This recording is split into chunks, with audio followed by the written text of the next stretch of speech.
Hey there, this is Ethan with Cam's Rentals, and today we're going to be doing a quick overview on our Kubota L3302 compact tractor. We're going to start with how to start up the machine. You're going to want to get in and make sure that your throttle is at absolutely zero, as well as this foot pedal for the drive here needs to not be in the back or the forward position, and this pedal can get stuck in a slightly forward position or a slight back position. So if that happens, you can use your foot to correct that back to the middle so that it can start. And then this PTO switch right here needs to be off. If those aren't all right, then it won't start. Then you'll find the key right here. You can turn it to the first position and you can leave it there for a few seconds to let the glow plugs do their work if it's colder, and then just turn the key.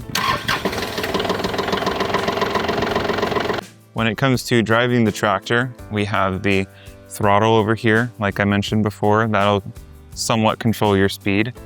Then we have the foot pedal right here. So you can press on front of this to go forward, on the back of this to go backwards. And then on the left side here, we have a brake.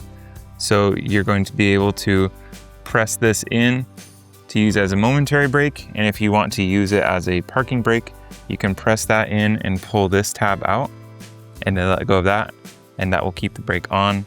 And when the parking brake is on, you will see the indicator light on the dash.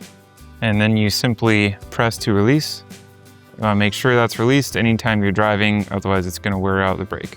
Then this machine also has a couple gears. You can see there's a low, medium, and high. Most of the time it's going to be in the medium. So for something like mowing, moving material around, that's going to be good.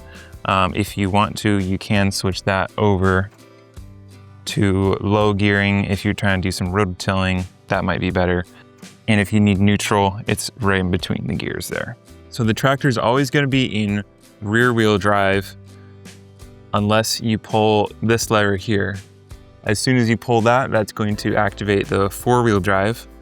And then if you need the differential lock, you can step on this guy right here. To control the arm, you're going to have this stick to the right of the steering wheel. To move the arm up and down, you would press down on it to move it up on it to move it down, left to curl the bucket in, right to dump the bucket out, and then you can press it forward all the way to float it down. So to attach something to the 3-point, you're going to want to make sure that these levers are all the way turned out. And then to control the height of the 3-point in the back there, you're going to use this lever here. Put that pretty low, back up to your implement, line everything up, and then hook the top.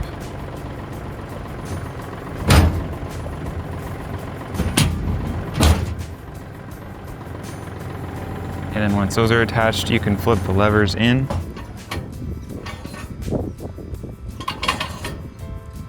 And attach the PTO line using either the push pin to get it in there or pulling the collar back to slide it on. And if you are having a hard time getting the PTO to go in, you can grab the line and give it a little bit of a twist. You want it off the ground for this so that the rototiller tines or the mower blades can move. And then you can just adjust it to just the right spot so that it'll slide in. So once that's all connected up, you can hop in the tractor. We're going to start up the tractor again at its lowest RPMs, and then we're going to raise the RPMs up to around 1500. And at that point, you can use this yellow knob to engage the PTO.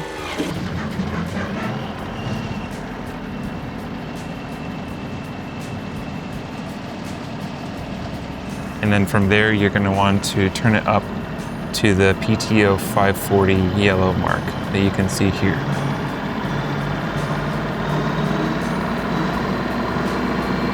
So with your PTO attached, then you can use this lever on the right side to adjust your height. And then there's also this knob right here, and that's just gonna regulate the speed in which the 3-point moves. So if it's a little slow, you can loosen it up a little bit and it'll move faster for you. If it moves a little fast, you can tighten it down, and that all depends on the weight of the attachment that you're using. Every so often, you might run into it throwing a couple lights on the dashboard about the DPF regen system. And if those show up, basically what you're gonna wanna do is do not turn it off. Very much don't turn it off. And you're going to wanna raise the RPMs up to about 2,500. And after a couple minutes, it's gonna burn out the built up soot in the engine and the exhaust system, and then you're gonna be good to go. So once the lights turn off, you're good, but until then, you're gonna wanna run at higher RPMs, and you can still keep using the tractor, just don't turn it off. And that is gonna be how to operate the Kubota L3302 compact tractor. If you have any questions, please feel free to give us a call, and thanks for watching.